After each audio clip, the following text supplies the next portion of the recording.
In front of me is a Huawei Nova 12 SE, and today I'll show you how you can enable and set up your Do Not Disturb mode.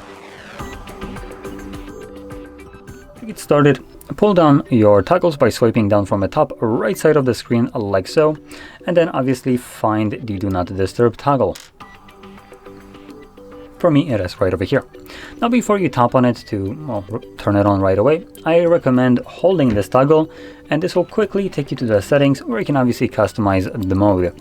Once you have done so, close this and then simply tap on the Do Not Disturb mode. It does bring you up this window right here, letting you choose or to also not show this pop-up again. So that's what I'm gonna do, and then I'm gonna select Enable.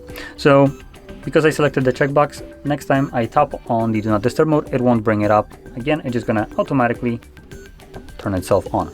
So just so it solves the problem for like needing to click one more time. Now, under the Do Not Disturb mode settings, you can also set it up on a schedule. So you can see it right here. So you can set up fully automatic schedule, start and end times along with days of the week. And if you're planning to use one, just make sure that it is toggled on in here like so, and the device will do everything else for you. Now, with that being said, hopefully you found this video helpful. And if you did, don't forget to smash like, subscribe, and thanks for watching.